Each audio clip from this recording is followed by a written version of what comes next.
सबसे पहला नियम एकादशी व्रत का सबसे पहला नियम है कि आप जिस दिन व्रत करो उसके एक दिन पहले भक्ति का संचार इस हृदय में कर लो। भक्ति का संचार इस हृदय में कर लीजिए। जिस दिन आप व्रत करो, जैसे एकादशी का व्रत कर रहे हो तो दशमी के दिन शाम का समय जब आवे, रात्रि जब होने लगे, शाम का समय आवे और रात्रि का आप जब भोजन ग्रहण करो तो उस भोजन में कोई ऐसा पदार्थ ग्रहण मत करिए जिस पदार्थ के कारण आपकी एकादशी बिगड़ जाए।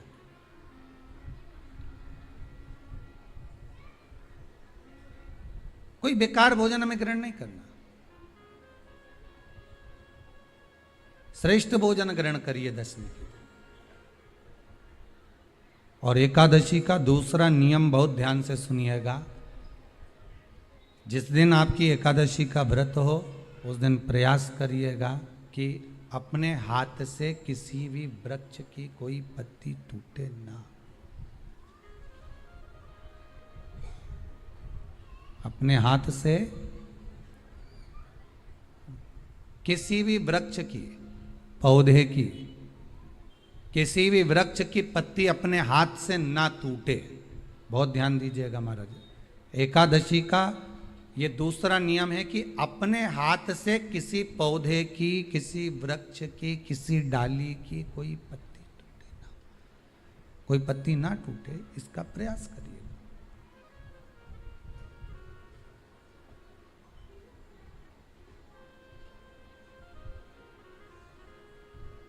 कितना सुंदर व्याख्यान कहा है, कितना सुंदर वर्णन है महाराज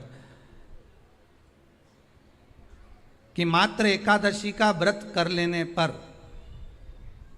मात्र एकादशी का व्रत कर लेने पर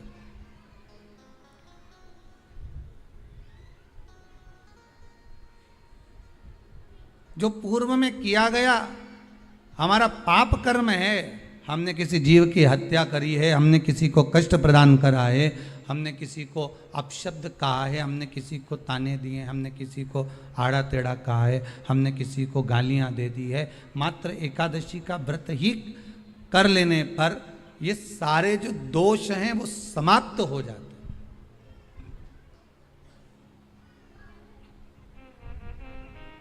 सारे दोष हमारे समाप्ति पर आ जाते हैं।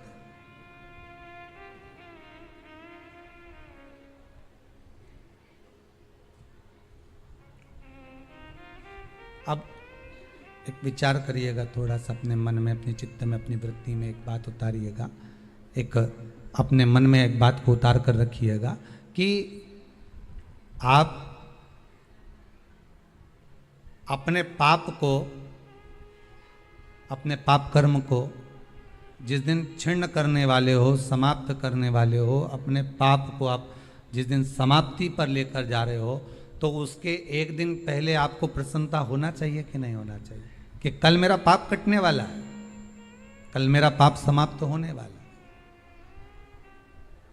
जो मैंने पाप कर्म करा है वो समाप्त होगा, जो मैंने पाप कर्म करा है वो कल समाप्त हो जाएगा। तो एक दिन पहले आपके चेहरे पर प्रसन्नता हो कि ना हो।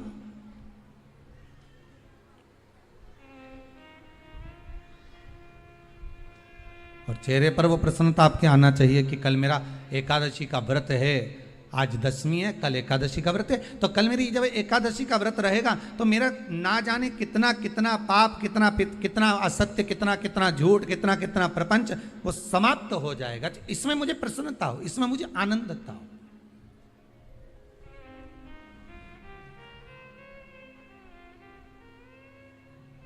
तो क्या कहा गया कि प्रयास करिएगा कि एकादशी के दिन कोई वृक्ष की, कोई डाली की, कोई कोपल की कोई पत्ती ना तोड़ी जाए। क्यों? तो कहा अगर उस पत्ती को हम तोड़ देते हैं, वृक्ष की पत्ती को या क्यारे में लगी हुई कोई डाली की पत्ती को हम तोड़ देते हैं तो एकादशी का पुण्य फल प्राप्त नहीं होता। एकादशी का कोई फल हमारे खाते में नहीं जाता, पुण्य फल प्राप्त। अब फिर भले तुम चाहे तुमने मोरदन खाया हो, चाहे तुमने फिर चिप्स खाई हो, चाहे तुमने फिर व्रत का कितना ही सामान खा गए हो और तुमने सोचा कि आज मेरी एकादशी है, तो फिर उसका कोई फल प्राप्त नहीं है, उसका कोई सुख प्राप्त नहीं है आपको, फिर उसका कोई आनंद प्राप्त नहीं है आपको, फिर उसमें कोई आनंद की अनुभूति आपको नहीं मिल रही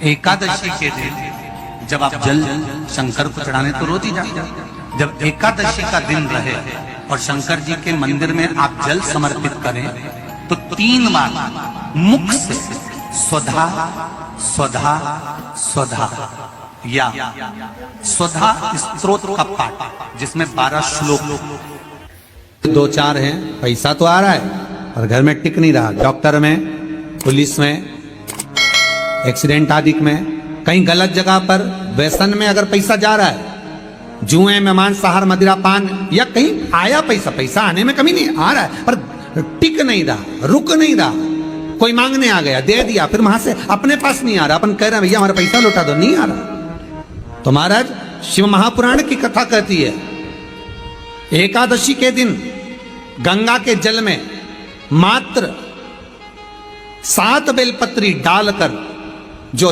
नंदीश्वर भगवान अर्थात जो शंकर जी के शिवलिंग के सामने नंदी होता है, उस नंदी के चरण पर गंगा का जल चढ़ाकर बेलपत्री शिव पर समर्पित कर देता है, उसके घर में रुपया रुकना चालू हो जाता है, फिर वो गलत जगह पर नहीं जाता, गलत स्थान पर वो धन जाएगा ही नहीं। एकादशी कौन है, कहां से प्रगटी है? माया? नहीं, एकादशी है कौन, क्यों इसकी इतनी प्रधानता है, क्यों इसकी पुण्यता है, ऐसा क्या है एकादशी में जो इसकी पुण्यता मानी जाए? कौन है ये जो भगवान नारायण तक एकादशी का व्रत करते हैं? सुभद्रा जी को भगवान जगन्नाथ ने, जगदीश ने एकादशी का व्रत कराया था।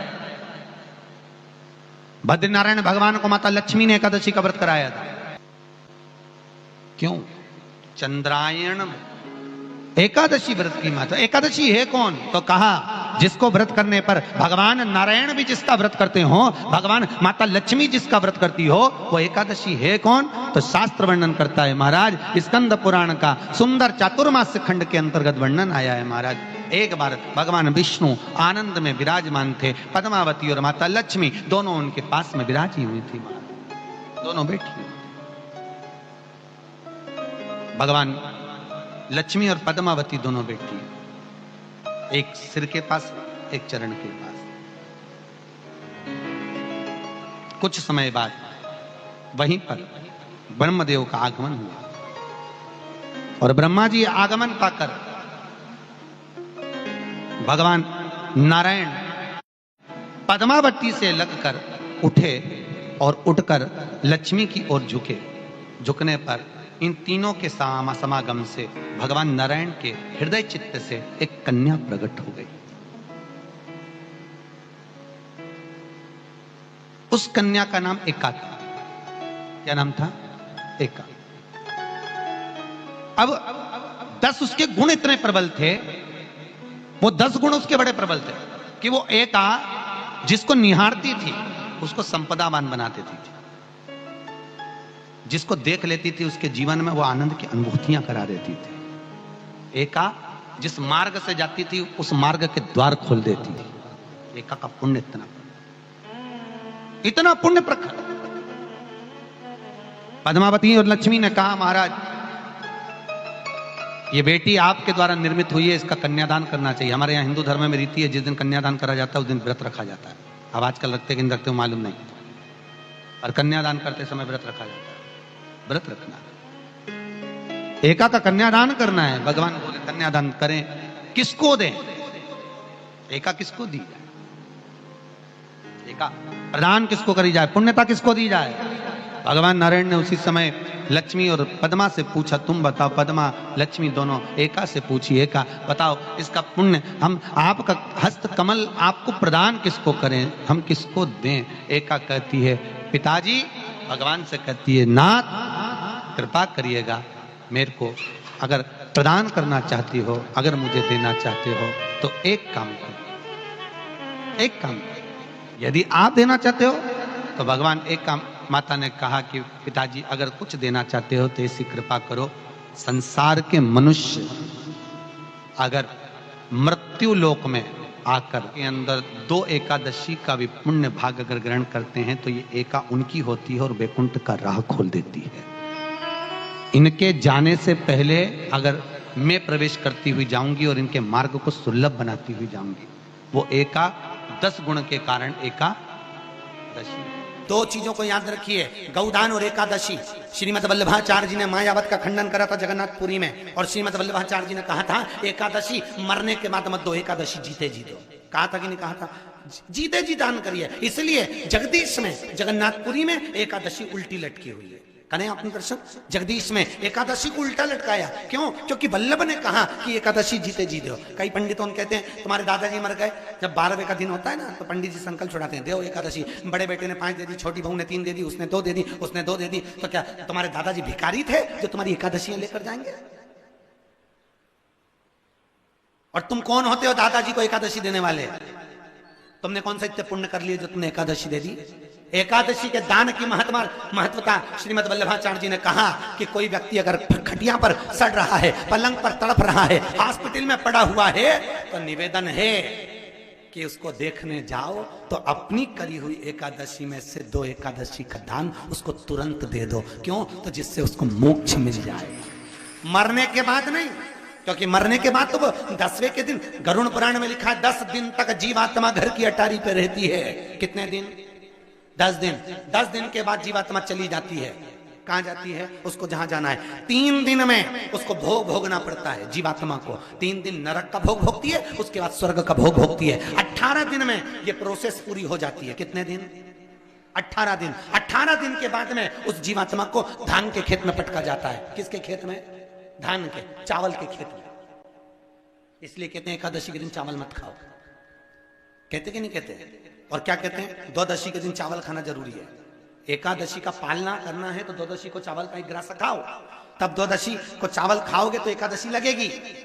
चावल नहीं खाओगे तो एकादशी नहीं लगेगी। द्वादशी को चावल खाना जरूरी है। क्यों कहते हैं? क्योंकि धान के खेत में जीव को छोड़ा जाता है, उस धान के खेत में, चावल के खेत में जीवात्मा रहती है। उसको चिड़िया खाती है तो चिड़िया के रूप में जन्म लेता है, मनुष्य खाता है तो मनुष्य के रूप में जन्म लेता है। इसलिए एकादशी के दिन चावल नहीं खाया जाता, क्योंकि एकादशी के दिन हम चावल खाएंगे तो जीव हत्या का दोष लग जाएगा। फिर कब खाना है? द्वादशी के दिन। द्वादशी के दिन क्यों खाया जाता है?